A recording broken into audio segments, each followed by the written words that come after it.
Kumusta? Ito ang Dreamstart Labs. Sa video na ito, gusto kong ipakita sa inyo kung paano magdagdag ng bagong miyembro sa kalagitnaan ng cycle. Nangangahulugan ito ng pagdaragdag ng isang miyembro kapag ang grupo ay matagal nang nag-iipon. Gamitin natin ang senaryo na ito. Isa sa mga miyembro na nagngangalang Chris ay nagdala ng bagong kaibigan na pangalan ay Marco sa meeting. Ano ang gagawin mo? Para makapagsimula, i-click natin ang magsimula ng bagong meeting. I-click ang simula na ngayon. Pumunta sa attendance at mag-scroll sa ibabang bahagi ng screen. Pindutin ang magdagdag ng bagong miyembro sa grupo. Taking kumpirma. Pindutin ang oo. Piliin mo kung ito ang unang beses na gumagamit ng miyembro ng app o kasalukuyan na itong gumagamit. Piliin natin ang first time sa DreamSave. Pindutin ang susunod. Punan natin ang mga detalye na kailangan, katulad ng pangalan, apelyido, kasarian, marital status, at edukasyon.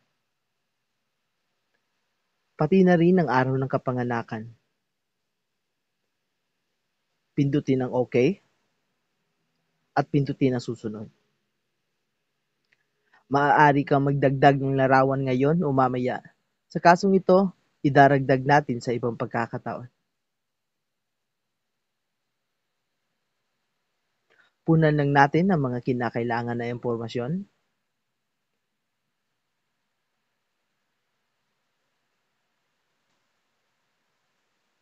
Ginagawa natin ang profile para sa bagong miyembro.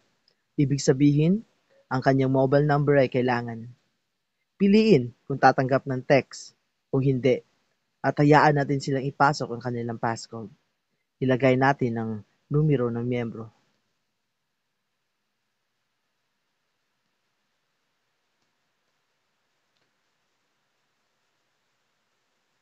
Pindutin ang susunod. Ngayon, hayaan natin ang miyembro na ilagay ang kanyang passcode.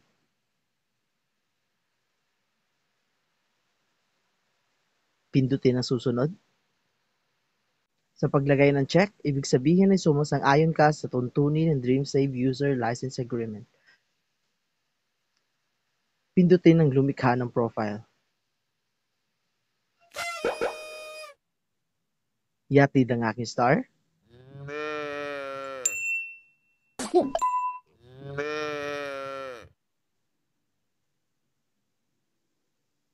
At pindutin ang tapos na.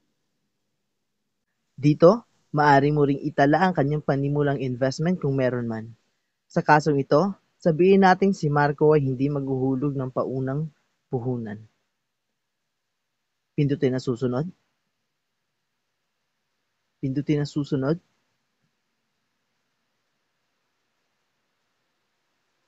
Piliin natin ang target na pamamagitan ng pag-tap sa logo. Ipagpalagay natin ang negosyo.